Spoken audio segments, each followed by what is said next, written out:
যে বিষয়টার দিকে ফোকাস করছিলাম, দেখুন আমাদের কেবলা নিয়ে কোনো সমস্যা আছে, আমাদের নবী নিয়ে কোনো সমস্যা আছে?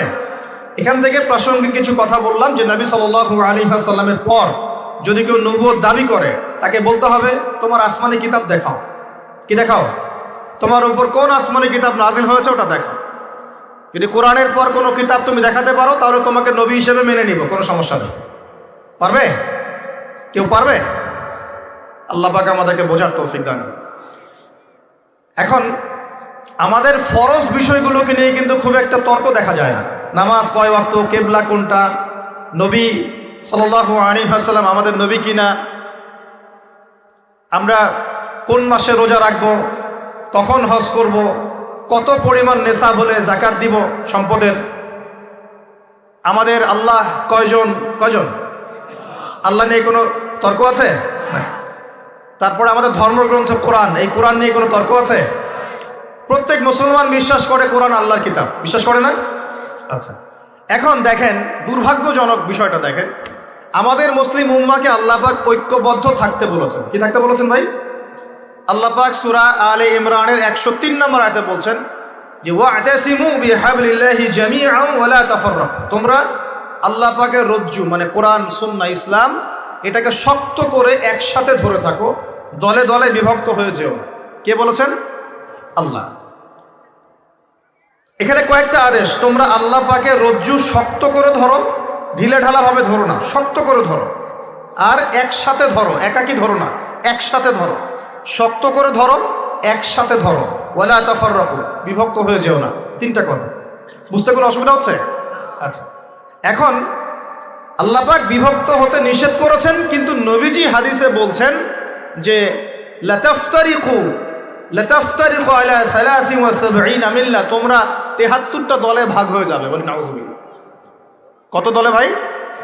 73 মানে কিন্তু শুধু 73 নয়, 73 মানে অসংখ্য। আরবি দিয়ে যখন সংখ্যার আধিক্য বোঝায় তখন এরকম সংখ্যা প্রয়োগ করা হয়। জান্নাতের দূরত্ব 40 বছরের পথ, মানে কি 40 বছর পায়ে হেঁটে? বোঝানো হচ্ছে যে অনেক ডিস্টেন্স হলেও 40 বছরের দূর থেকে আপনি গন্ধ পাবেন।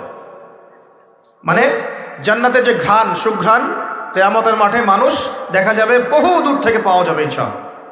একইভাবে জাহান্নামের চিৎকার বহু দূর থেকে মানুষ শুনতে পারবে ইনশাআল্লাহ। এগুলো দূরত্ব বোঝাতে এরকম 40 বছর, 70 বছর, 100 বছর, 73 এগুলো সংখ্যা প্রয়োগ করা হয়।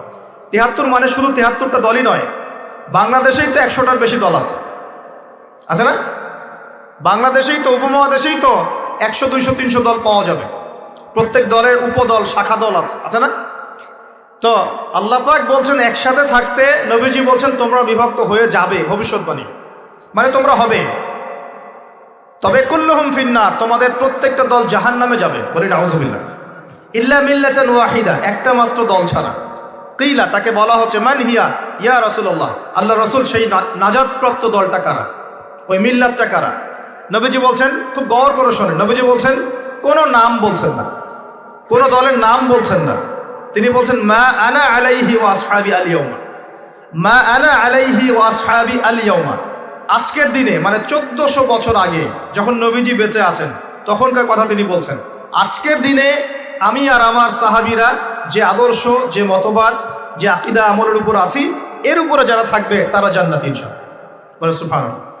যে কোনো দেশের হতে পারে, যে কোনো মানে ভাষার হতে পারে, যে কোনো সম্প্রদায়ের হতে পারে, যে কোনো সময়ের হতে পারে, যে কোনো সময়, সাদা কালো, ছোট বড়, ধনী গরিব, বাংলাদেশি পাকিস্তানি, যে কেউ হতে পারে। অতএব আল্লাহ রাব্বুল আলামিন বিভক্ত হতে নিষেধ করছেন, আমরা বিভক্ত হচ্ছি, আর নবীজি বলছেন তোমরা হবে। কিন্তু মনে রেখো, যারা বিভক্ত হয়ে যাবে তারা জান্নাতে যেতে পারবে না, বরং যারা ঐক্যবদ্ধ থাকবে, আমি আর আমার সাহাবী যার উপরে আছি তার উপরে থাকবে, ইনশাআল্লাহ জান্নাতি। তার মানে আমরা বুঝতে পারলাম আমাদের আকীদা, আমাদের বিশ্বাস, আমাদের আমল, আমাদের মানহাজ, আমাদের প্রত্যেকটা বিষয় নবী সাল্লাল্লাহু আলাইহি ওয়াসাল্লাম সাহাবীদের অনুকরণে হতে হবে, বাস আমরা জান্নাতি ইনশাআল্লাহ। কথা কি বুঝতে সমস্যা হচ্ছে ভাই? আচ্ছা, আমি চেষ্টা করছি সহজ করে বলার জন্য। এবার আসেন, যেখান থেকে এই জায়গায় আসলাম, আমরা আমাদের ফরজ বিষয়গুলোকে নিয়ে তর্ক করি না। নামাজ 5 ওয়াক্ত কেউ তর্ক করে না, করে? এশার নামাজ 4 রাকাত পড়েছেন, কেউ তর্ক করেছে? রমজান মাসে রোজা রাখবো, কেউ তর্ক করবে? আমাদের কেবলা নিয়ে কেউ তর্ক করে? আল্লাহ একজন, এই নিয়ে বিষয় নিয়ে কেউ তর্ক করে? নবী একজন, কেউ তর্ক করে? কোরআন আমাদের একমাত্র ধর্মগ্রন্থ, যার ব্যাখ্যা আছে হাদিস, কেউ কি তর্ক করে এগুলো নিয়ে? কিন্তু আল্লাহ পাক বিভক্ত হতে নিষেধ করেছেন, আমরা বিভক্ত হচ্ছি ফরজ বিষয়গুলোকে নিয়ে নয়, সুন্নত মুস্তাহাব এই বিষয়গুলোকে নিয়ে। আমার কথা বুঝতে পারছেন কি? আমরা বিভক্ত হচ্ছি ছোটোখাটো কিছু মুস্তাহাব বিষয়গুলোকে নিয়ে। আমি ছোটোখাটো বলছি, ফরজের তুলনায় তো ছোট নাকি? ইসলামের প্রতিটা বিষয় গুরুত্বপূর্ণ, কিন্তু আমরা কোন বিষয়টাকে সবচেয়ে বেশি অগ্রাধিকার দিব? ফরজ, ওয়াজিব, তারপর না আস্তে আস্তে সুন্নাহ, পরে মুস্তাহাব নফল পর্যায়ে আসবে। সমাজে যত বিভক্তি মুসলিমদের মধ্যে, দেখবেন এগুলো ফরজ নিয়ে না, এগুলো ওয়াজিব নিয়ে না। হাতকে কোথায় বাঁধবে? আমিন জোরে বলবেন, আস্তে বলবেন। পায়ের সাথে পা লাগাবে কি লাগাবে না? সূরা ফাতিহা নামাজে পড়বে কি পড়বে না? তারাবির নামাজ কয় রাকাত হবে? ঈদের তাকবীর কয় রাকাত হবে? সবে বরাতে আমল করা যাবে কি যাবে? যত বিষয়ে, এই সবগুলো বিষয় তো ফরজ নাকি ভাই? বলেন তো, যে কয়েকটা কথা বললাম এগুলো কি ফরজ? দুর্ভাগ্য মুসলিম উম্মার, বাংলার মাটির মুসলমানদের একটা বড় দুর্ভাগ্য হচ্ছে আমরা ছোটোখাটো বিষয়গুলোকে নিয়ে আমাদের মধ্যে দলে দলে বিভক্ত হয়ে গেছি। ঠিক এই যে আগামীকাল আল্লাহ পাকের একটা রহমত আমাদেরকে দিয়েছেন, যে লাইলাতুন নিসফু মিনাশ শাবান, শাবান মাসের মধ্য রজনী, আল্লাহ পাকের রহমত। এই বিষয়টাকে নিয়েও বাংলাদেশে আমি দেখলাম, এটা নিয়ে আমি লেকচার দিতে চাই নাই, কারণ এগুলো আমি আসলে খুব একটা মাহফিলেও বলি না, এটা আমার ট্র্যাকও না। আমি অন্য বিষয়গুলো দিয়ে বেশি কথা বলি, আপনারা জানেন এটা। আমাকে কখনো কি হাত বাঁধা নিয়ে ঝগড়া করতে দেখেছেন? আমার লেকচারে কখনো আমিন জোরে আসতে নিয়ে কথা বলতে দেখেছেন? আমি মনে করি উম্মার এই ফিতনাময় অবস্থায় এই বিষয়গুলো চেয়ে বেশি ইম্পর্টেন্ট আমাদের আকীদা ঠিক আছে কিনা, আমরা তাওহীদপন্থী কিনা, আমরা সুন্নাত ঠিক আছে কিনা, আমলে বেদাত ঢুকছে কিনা, আমরা হালাল খাই কিনা, সুদ থেকে দূরে থাকতে পারছি কিনা, সমসাময়িক এই বিশ্ব সম্পর্কে সচেতন কিনা, মুসলিম উম্মার বিরুদ্ধে যারা সব চক্রান্ত ষড়যন্ত্র করছে ওদের ব্যাপারে আমরা সচেতন কিনা, শেষ জামানাকে আমরা ডিল করতে পারবো কিনা। বড় বড় বিষয়গুলোকে ফোকাস না করে আমরা যখন ছোটোখাটো বিষয় নিয়ে মারামারি করতে থাকি, আস্তে আস্তে আমাদের মধ্যে ঐক্য সংহতি নষ্ট হয়, দলে দলে উম্মা বিভক্ত হয়ে যায়। ঠিক এই যে এই ইস্যুটাকে নিয়েও কথা বলতে শেষে বাধ্য হচ্ছে, কারণ দেখলাম অনলাইন অফলাইনে দুইটা দল দুটাই চরমপন্থী। একদল অতিরিক্ত বাড়াবাড়ি, একটা অতিরিক্ত ছাড়াছাড়ি। বাড়াবাড়ি আর ছাড়াছাড়ি, একটা অতিরিক্ত বাড়াবাড়ি, সে একদম শবে বরাতকে মনে হয় লাইলাতুল কদরের উপরে নিয়ে যাচ্ছে আর কি। লাইলাতুল নিসফু মিনাশ শাবানকে কোনো কোনো ক্ষেত্রে বাড়াবাড়ি পন্থীরা একদম লাইলাতুল কদরের উপরে নিয়ে চলে যাচ্ছে। আর ছাড়াছাড়ি যারা, তারা বলছে এই রাত্রে কোনো কিছুই করা যাবে। দুইটাই চরমপন্থী, বুঝতে পারছেন না মনে কথা। একদল এটাকে নিয়ে এত বেশি বাড়াবাড়ি করছে যে এটাকে একদম লাইলাতুল কদরের উপরে নিয়ে চলে যাচ্ছে। আরেক দল দেখা যাচ্ছে এটাকে এমনভাবে পরিত্যাগ করছে, এই যে কিছুই করা যাবে না, একদম কোনো ফজিলতি নাই। এখন আসলে মধ্যম পন্থা কি, মাঝখানে আমরা কি করব? তাহলে জানার দরকার আছে কি নাই? অনেক হাদিসের অনেক আলোচনা, প্রায় 40-50 পৃষ্ঠার বই, সব আলোচনা তো মাহফিলে করা সম্ভব না। আমি সারমর্মটুকু বলি। সারমর্ম কি? হাদিসের শবে বরাত নামে কোনো শব্দ নাই, এক নম্বর কথা।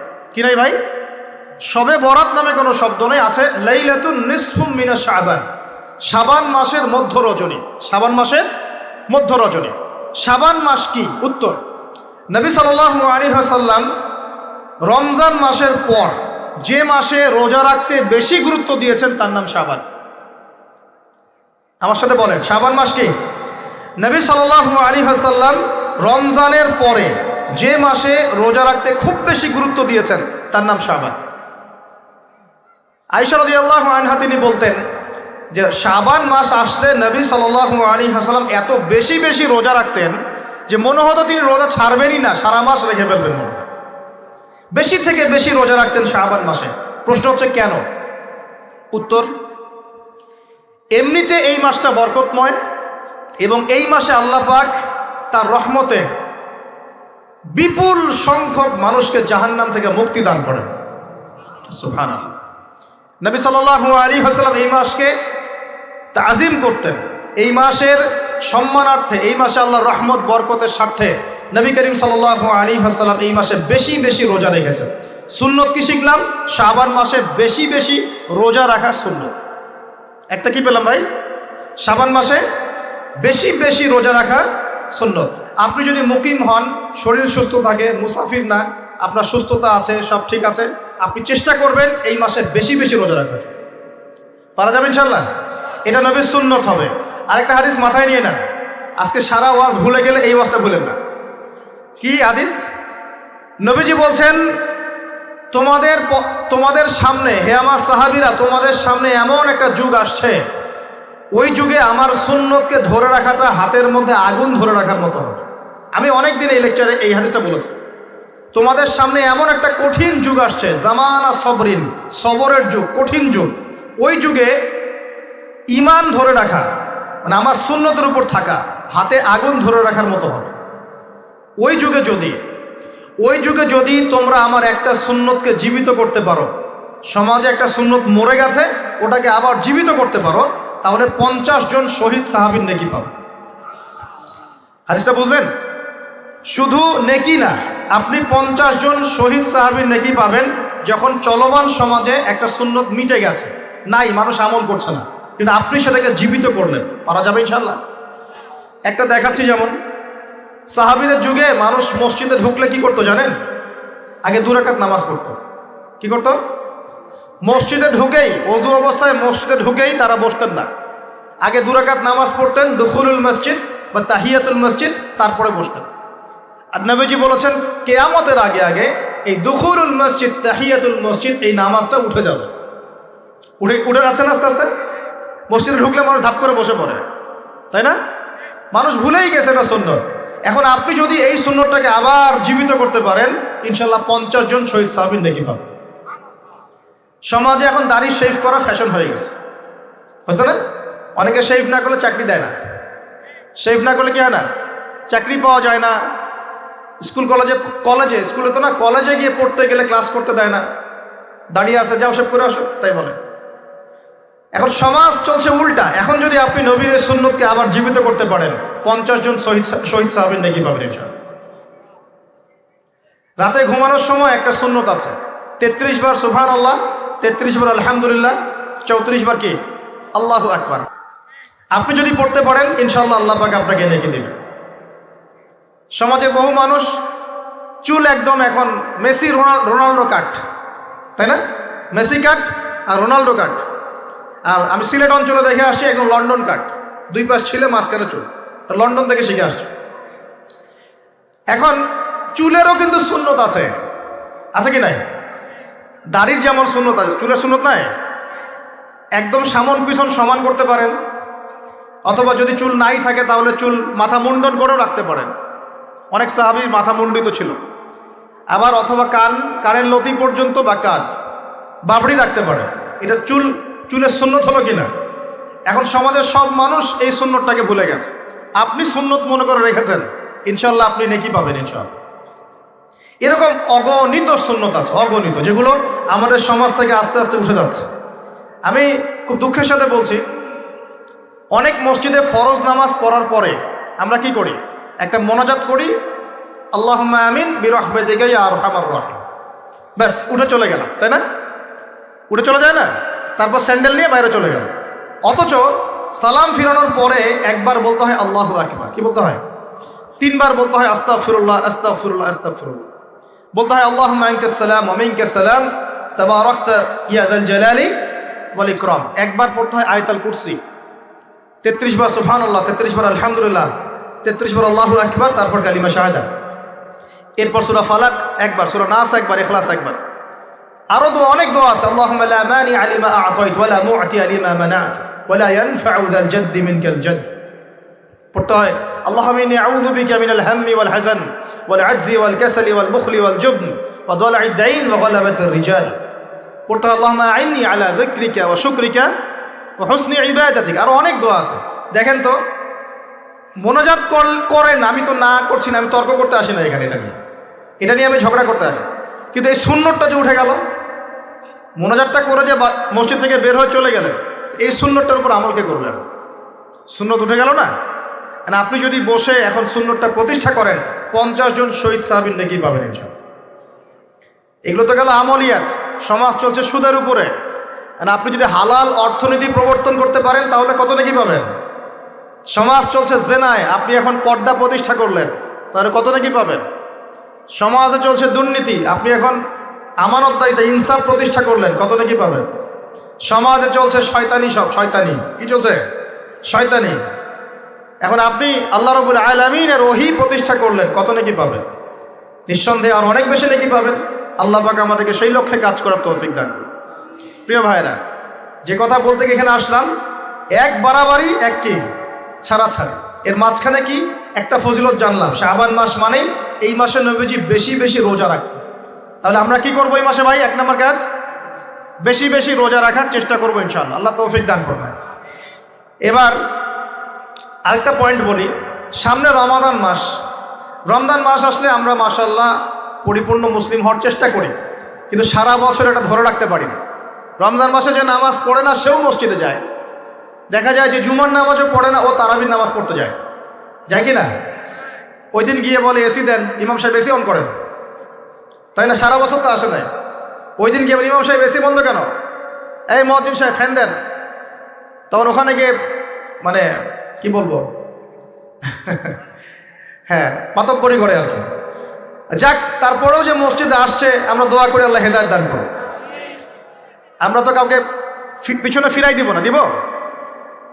এখন রমজান মাস আসলে আমরা মাশাআল্লাহ রোজা রাখি, মানুষকে ইফতার করাই, দান সদকা করি, আমরা যাকাত দেই, তারাবি পড়ি, কোরআন তেলাওয়াত করি, আমরা মাশাআল্লাহ অনেক আমল করি।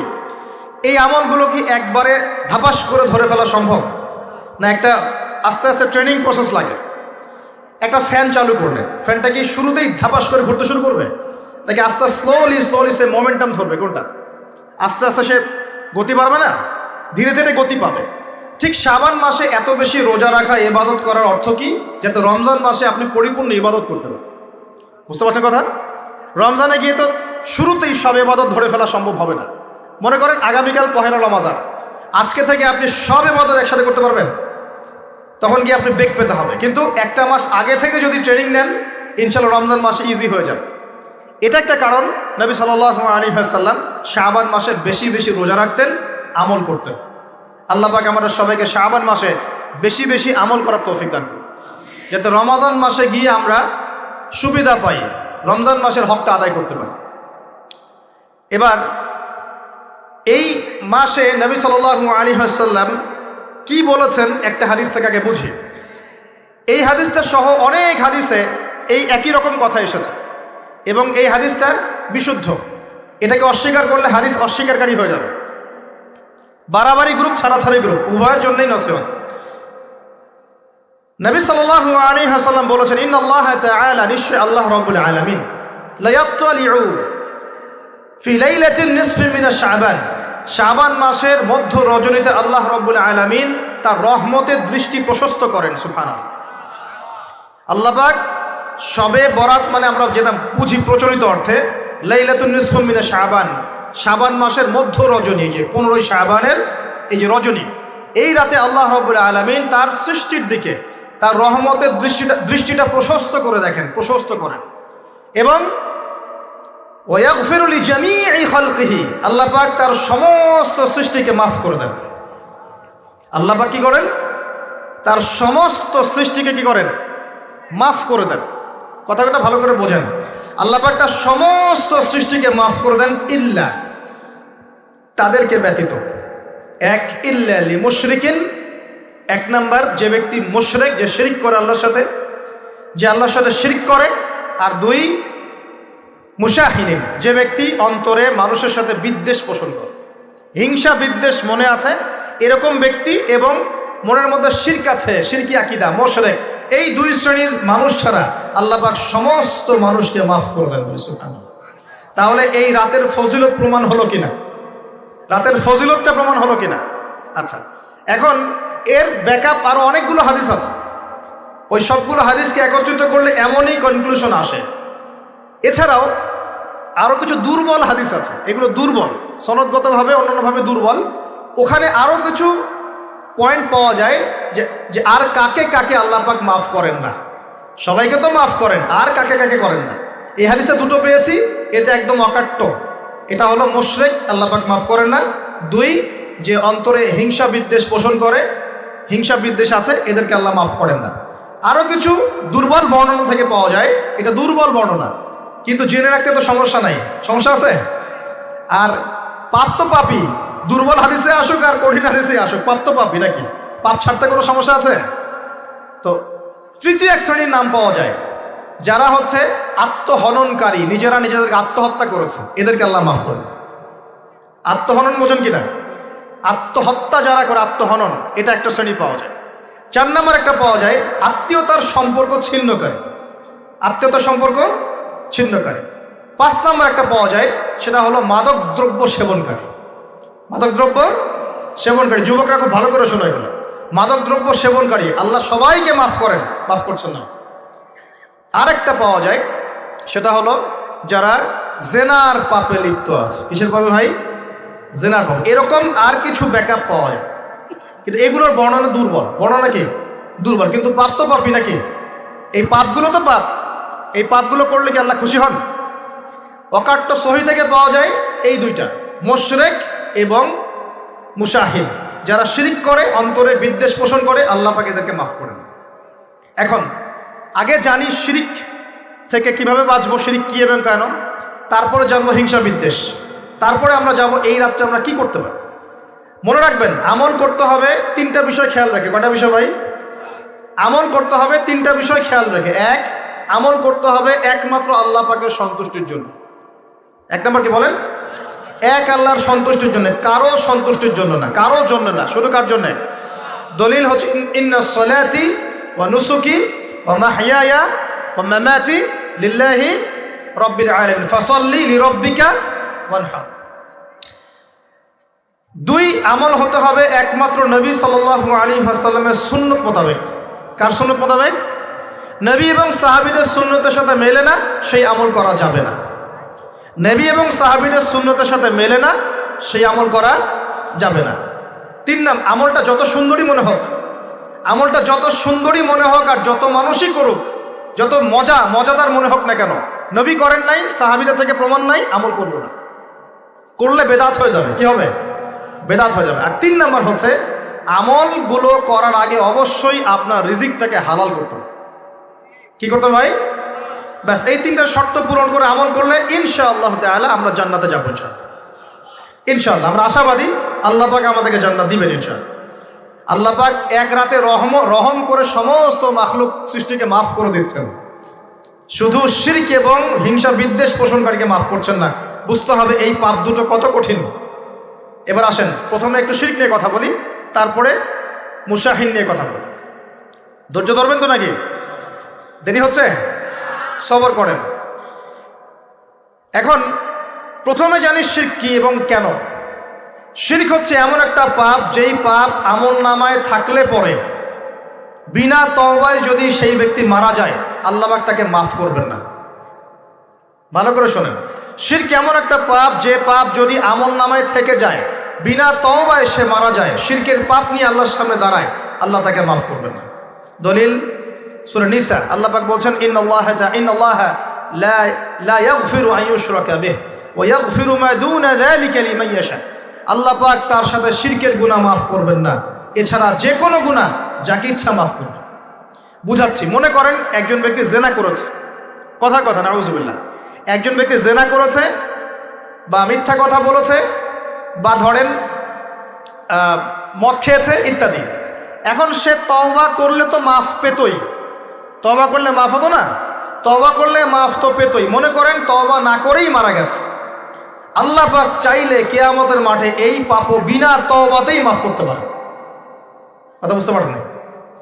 বুঝতে পারছেন না মনে হয়। মনে করেন একজন ব্যক্তি মদ খেয়েছে, জেনা করেছে ইত্যাদি, সে তওবা করার ফুরসত পায় নাই, বিনা তওবায় মারা গেছে। আল্লাহ পাক চাইলে কিয়ামতের মাঠে তওবা না করা সত্ত্বেও আল্লাহ পাক তাকে মাফ করতে পারে। কিন্তু একজন ব্যক্তি শিরকের পাপ করেছে, তওবা না করে মারা গেছে, আল্লাহ পাক কিয়ামতের মাঠে শিরকের পাপ মাফ করবেন। আমি কি বুঝতে পারছি? অন্য পাপের কারণে আল্লাহ রাব্বুল আলামিন শাস্তি দিয়ে হোক, কোনো একটা ভাবে হোক, নবীর সুপারিশের মাধ্যমে হোক, তাকে জাহান্নামে গেলেও সেখান থেকে বের করে জান্নাতে দিবেন ইনশাআল্লাহ। কিন্তু শিরকের পাপ যার আমলনামায় থাকবে তার উপর জান্নাতকে হারাম করে দেওয়া হয়েছে। বলেন নাউজুবিল্লাহ। সূরা মাইদায় দলিল আছে, শিরকের পাপ যার আমলনামায় আছে তার জন্য জান্নাতকে হারাম করে দেওয়া হয়েছে। শিরক মানে অংশীদার সাব্যস্ত করা, আল্লাহ পাকের সাথে কাউকে সমকক্ষ করা। শিরক কত প্রকার হয়? উত্তর 3 প্রকার। কয় প্রকার ভাই? বিশ্বাসে শিরক হয়, মানে আকীদায় শিরক হয়। আমলে শিরক হয়, মানে কাজে শিরক হয়। কথা বা লিসানে শিরক হয়। মনে থাকবে? 1 নাম্বার কিসে শিরক হয়? বলেন আমার সাথে। বিশ্বাসে শিরক হয়, আকীদায় শিরক হয়। 2 নাম্বার আমলে শিরক হয়, কাজে শিরক হয়। 3 নাম্বার কথায় শিরক হয়। কয়েকটা এক্সাম্পল দিয়ে বুঝতে পারবেন। একজন ব্যক্তি মনে করেন বিশ্বাস করে যে আল্লাহ বলতে কেউ নাই, কি হবে এটা? বলেন শিরক। একজন ব্যক্তি মনে করেন বিশ্বাস করে যে আল্লাহ আছে, আরো ইলাহ আছে, তাহলে কি হবে? কেউ যদি বিশ্বাস করে আল্লাহর সন্তান আছে, কি হবে? কেউ যদি বিশ্বাস করে মহাবিশ্ব আল্লাহ সৃষ্টি করে নাই, বিগ ব্যাং থেকে সৃষ্টি হয়েছে, কি হবে? কেউ যদি বিশ্বাস করে আল্লাহ মানুষকে সৃষ্টি করে নাই, মানুষ বানর থেকে হয়েছে, কি হবে? আচ্ছা, বিশ্বাসগত শিরক। কেউ যদি মনে করে আল্লাহ ছাড়া অমুকে আমার সন্তান দিতে পারে, কি হবে? কেউ যদি বিশ্বাস করে যে আল্লাহকে পাওয়ার জন্যে আমাকে মাধ্যম ওসিলা পূজা করতে হবে, তাহলে কি হবে? কেউ যদি চন্দ্র, সূর্য, গ্রহ, নক্ষত্র, গাছপালা, মূর্তি এসবে পূজা করে, কি হবে? এগুলো বিশ্বাসগত শিরক। কেমন শিরক ভাই? বিশ্বাসগত শিরক। 2 নাম্বার আসেন আমলগত, কাজগত শিরক। কেমন? মনে করেন সেজদা করতে হয় কার জন্যে? কেউ যদি এখন কবরে গিয়ে সেজদা করেন, কি হবে? আল্লাহর জন্য সেজদা করতে হয় না কবরে সেজদা করতে হয়? সেজদা কার জন্যে? আচ্ছা, তাহলে শিরক হবে। কুরবানি কার জন্য করতে হয়? কেউ যদি এখন মনে করেন জিনকে সন্তুষ্ট করার জন্য কুরবানি করে দেবে, কি হবে? এখনকার যুগে কিন্তু বহু মানুষ জিনের উপাসনা করে। এখনকার যুগে বহু মানুষ জিনের উপাসনা করে। আর জিন বলে একটা জাতি আছে, আমাদের সাথে চলাফেরা করে, আমরা দেখতে পারি না। আমরা কি সব দেখতে পারি? আমরা কি সব জানি? আমরা তো আমাদের আত্মাকেই দেখতে পারি না। এত ঘুমাই গেছেন, আত্মা চলে গেছে, দেখতে পারছেন? আর আমরা কি জানি? আমরা কতটুকু জানি? আগামীকাল কি হবে আপনার সাথে বলেন দেখি, কেউ জানে? আমাদের জ্ঞান কত ক্ষুদ্র, বুঝতে পারলাম। আগামীকাল কি হবে তাই জানি না, আমার আত্মাকেও চোখে দেখি না। আর আমি যদি দাবি করি এখন আমি সব জানতাম, তাহলে কি হবে? অতএব জিন জাতি আমাদের মধ্যেই আছে কি নাই? ওমা খালাকতুল জিন্না ওয়াল ইনসা ইল্লা লিয়াবুদুন। আমি জিন আর মানুষকে শুধুমাত্র আমার ইবাদত করার জন্যই সৃষ্টি করেছি। আল্লাহ পাক আমাদের সবাইকে আল্লাহ পাকের সত্য বোঝার তৌফিক দান। এবার আসেন, আপনাদের পার্বত্য এলাকায় জিনের উপাসনা হয়। এখন বললেন ভাই কেমন করে জানলেন? যত তান্ত্রিক, মান্ত্রিক, কবিরাজ, জাদুকর সব এই পাহাড়ি এলাকায় ঘুরে বেড়াচ্ছেন, এবং চোখ কান খোলা রাখলে আপনারাও বুঝতে পারবেন। জিনের উপাসনা করলে অনেক কিছু ভেলকিবাজি দেখানো যায়। জিনকে আল্লাহ পাক কিছু ক্ষমতা দিয়েছেন। জিন অনেক দূর থেকে দেখতে পারে। মনে করেন যে কেউ একজন এখানে বসে আছে, সে দাবি করছে যে সে অলৌকিক ক্ষমতার অধিকারী, অথচ ওর কাছে জিন আছে। কি আছে? জিন। এখন আপনি শুনেছেন যে অমুক জায়গায় অমুক বাবা আছে, সে অনেক বড় ক্ষমতার অধিকারী, তো যাই দেখি উনার কি ক্ষমতা। এখন আপনি রাস্তায় আসছেন, তার সেই জিন তো আগেই দেখতে পাচ্ছে আপনি আসছেন দূর থেকে, সে আগে খবর দিল আসতেছে মক্কেল, ওই যে মক্কেল আসতেছে। এখন সে বলল যে ওই ব্যক্তির সাথে যে জিন আছে ওর সাথে কানেকশন করো। সবার সাথে একটা জিন আছে না? আছে কি না? একটা করে জিন শয়তান আছে না সবার সাথে? 2 জন ফেরেশতা, 1 জন জিন, সবার সাথেই আছে। আছে কি নাই? আপনার জিন জানে আপনার সাথে অতীতে কি হয়েছিল? জানে তো। আপনার জিন আপনার সাথে আছে না শুরু থেকে? তাহলে আপনি 1 মাস আগে কি করেছেন আপনার জিন তো জানে। ও ভবিষ্যৎ জানে না, কিন্তু অতীত তো জানে। ও তো ভবিষ্যৎ জানে না, কিন্তু অতীতে আপনি কি করেছেন ও তো জানে না? এখন এ ওর সাথে এই কারিনের সাথে যোগাযোগ করছে। এ ওকে বলছে এই তো 1 মাস আগে অমুক মেয়ের পিছনে দৌড়াইছিল, এই 1 মাস আগে অমুক একটা মেয়ের পিছনে দৌড়াইছে, ওই মেয়েকে পাওয়ার খুব চেষ্টা করছে। এ তো 1 মাস আগে ব্যবসায়ী কাজ করছে, এই তো 1 মাস আগে ওই কাজ করছে। এখন আপনি হেঁটে হেঁটে আসলেন, এদিকে খবর পাস করা শেষ, এসে বললেন বাবা আপনার কি ক্ষমতা, আমি আপনার ক্ষমতার নিদর্শন দেখতে চাই। সেই বাবা এখন বলছে যে তুই তো সেই ব্যক্তি না, তোর নাম অমুক না, আপনি তো ভেবা চাকা খেয়ে গেলেন, হ্যাঁ তাই তো, আমার নাম তো অমুক। তুই তো 1 মাস আগে এই মেয়ের পিছনে ঘুরছিস না? হ্যাঁ তাই তো, আপনি কেমন করে জানলেন? তুই 1 মাস আগে এই কাজ করছিস না? হ্যাঁ তাই তো, আপনি কেমন করে জানলেন? আপনার তো চোখ একদম আসমান উঠে গেল, বাপরে বাপ, সে তো আমার অতীতের সব বলে দেয়, সে তো আমার অতীতের সব বলে দেয়। তুই অমুক জায়গায় এটা পাপটা করছিস না, তুই এই জায়গায় ওটা লুকায় রাখছিস না, ব্যাস আপনার মাথা খারাপ। জিনের উপাসনা করে মানুষ অনেকেই, আর জিনরা কি করে, অনেক সময় আসমানের কাছে যায় সংবাদ নেয়ার জন্য। সূরা মুলক পড়েন, সূরা মুলকের 1ম পৃষ্ঠা পড়েন। আল্লাহ পাক ওদেরকে তাড়ানোর জন্যে আসমানের মধ্যে এই উল্কাপিণ্ড নক্ষত্র নিক্ষেপ করেন। রুজুম আল্লিশ শায়াতিন, আল্লাহ বলেছেন এই নক্ষত্রগুলা আমি রুজুম আল্লিশ শায়াতিন, শয়তানদেরকে তাড়ানোর জন্য রেখেছি। সুবহানাল্লাহ। পৃথিবীতে অনেক কিছুই ঘটে, আমরা খালি চোখে বুঝতে পারি না। এখন কেউ যদি জিনের উপাসনা করে, জিনকে সন্তুষ্ট করার জন্যে এই কুরবানি করে, তাহলে কি শিরক হবে কিনা? সেজদা কার জন্যে? অন্য কারোর জন্য করলে কি হবে? কুরবানি কার জন্যে? অন্য কারোর জন্য করলে কি হবে? কার নামে কসম করতে হয়? যদি অন্য কারো নামে কসম করি, এই যে এখন বাপের নামে কসম, মায়ের নামে কসম করেন কেন? কসম করা যাবে না এভাবে। মান হালাফা বিগাইরি ইসমিল্লাহি ফাকাদ কাফার, কেউ যদি আল্লাহ ছাড়া অন্য কারো নামে কসম করে সে কুফরি করবে। যদি কসম করতেই হয় আপনাকে আল্লাহরই কসম করতে হয়। যদি কসম করতে হয় কার কসম করবেন? আর আল্লাহর কসম করে কি মিথ্যা বলতে পারবেন? মিথ্যা বললে তখন কাফারা দেওয়া লাগবে। আচ্ছা, কাফারা কি? সবচেয়ে সহজ কাফারা হচ্ছে 3টা রোজা রাখা। কয়টা রোজা? 3টা। আসেন সামনে যাই। এখন কসম করবো আল্লাহর জন্যে, দোয়া করেন কার কাছে? দোয়া কার জন্যে? এখন যদি অন্য কারোর কাছে দোয়া করা শুরু করি, সন্তানকে দিবে, অন্য কারো কাছে চাওয়া শুরু করি, মনে করেন আপনার রোগ ব্যাধি দেওয়ার ভালো করার মালিককে, যদি এখন আপনি একটা আংটি পরে মনে করেন এই আংটি আপনার রোগ ভালো করবে, কি হবে? শিরক হবে কি না? এরকম অগণিত কাজের শিরক আমরা করছি। আল্লাহ পাক আমাদের শিরক থেকে বাঁচান।